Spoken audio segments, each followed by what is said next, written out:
ഇന്ന് ഉച്ചക്കത്തെ ഫുഡ് കുറച്ച് സ്പെഷ്യൽ ആയിരുന്നേ. ചീസായിട്ട് ഫ്രൈഡ് റൈസ് കഴിക്കാൻ ഒരു മോഹം. ഏട്ടനോട് പറഞ്ഞപ്പോൾ ആള് ചിക്കനും സാധനങ്ങളൊക്കെ മേടിച്ചു വന്നിട്ട് നീ തന്നെ ഉണ്ടാക്കിക്കോ എന്ന് പറഞ്ഞു. അപ്പൊ ഇന്ന് ഉച്ചക്കത്തേക്ക് ഫ്രൈഡ് റൈസും അതിന്റെ കൂടെ ഗാർലിക് ചിക്കനുമാണ് ഉണ്ടാക്കാൻ പോകുന്നത്. ഉച്ചത്തേക്ക് ഇത് ഉണ്ടാക്കാൻ തീരുമാനിച്ചപ്പോൾ തന്നെ രാവിലെ നേരത്തെ ഞാൻ അരിയൊക്കെ വേവിച്ചിട്ട് ചൂടാറാനായിട്ട് ഫ്രിഡ്ജിലോട്ട് മാറ്റി തണുപ്പിക്കാൻ വെച്ചിട്ടുണ്ടായിരുന്നേ.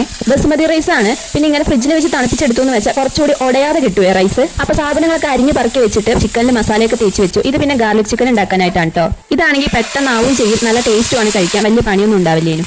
ഇതിന്റെ ഡീറ്റെയിൽ ആയിട്ടുള്ള റെസിപ്പി ഞാൻ ഷോർട്സ് ആയിട്ടും ലോങ് വീഡിയോ ആയിട്ടൊക്കെ ഇതിന് മുന്നേ പോസ്റ്റ് ചെയ്തിട്ടുണ്ട്. ഞാൻ വേണമെങ്കിൽ വീഡിയോയുടെ താഴെ ടാഗ് ചെയ്ത് വെക്കാവേ. ഈ ഗാർലിക് ചിക്കന്റെ മേലെ കുറച്ച് സ്പ്രിംഗ് ഓണിയനോ അല്ലെങ്കിൽ വൈറ്റ് സസ്മിൻ സീഡ്സ് ഒക്കെ സ്പ്രെഡ് ചെയ്ത് കഴിക്കാനായിട്ട് നല്ല ടേസ്റ്റ് ആണ് കേട്ടോ. ഇതുവരെ ട്രൈ ചെയ്ത് നോക്കാത്ത ആൾക്കാരുണ്ടെങ്കിൽ പെട്ടെന്ന് ട്രൈ ചെയ്ത് നോക്കിയോ. ഇതുപോലെ ഫ്രൈഡ് റൈസിന്റെ കൂടെയോ പൊറോട്ട, പത്തിരി അതിന്റെ കൂടെയൊക്കെ നല്ല കോമ്പിനേഷൻ ആണ് കേട്ടോ. ഒറ്റയ്ക്ക് ഫ്രൈഡ് റൈസിന്റെ പണി ഏകദേശം തീർന്നിട്ടുണ്ട്. ചിക്കൻ ഫ്രൈഡ് റൈസ് ആണ് കേട്ടോ. കൂടെ എഗ്ഗും കുറെ വെജിറ്റബിൾസ് ഒക്കെ ആഡ് ചെയ്തിട്ടുണ്ട്. എനിക്ക് ചില്ലി ചിക്കനെക്കാട്ടിലും കൂടുതൽ ഇഷ്ടം ഇങ്ങനെയുള്ള കോമ്പിനേഷൻ ആണ് കേട്ടോ, ഗാർലിക് ചിക്കനും ഫ്രൈഡ് റൈസും. ഈ ഫ്രൈഡ് റൈസിന്റെ റെസിപ്പി ഞാൻ അടുത്ത വീഡിയോയിൽ ഷെയർ ചെയ്യാവേ. അപ്പൊ രണ്ടും സെറ്റായ ശേഷം ഞങ്ങൾ ഫുഡ് കഴിക്കാനായിരുന്നു. അപ്പത്തേക്ക് ഏട്ടൻ എത്തിയിട്ടുണ്ടായിരുന്നേ. അപ്പൊ ഇന്നത്തെ കുഞ്ഞു വീഡിയോ ഇത്രയേ ഉള്ളൂ. സബ്സ്ക്രൈബ് ചെയ്ത് വെച്ചാൽ അടുത്ത വീഡിയോ കാണാം. അപ്പൊ ശരി, പിന്നെ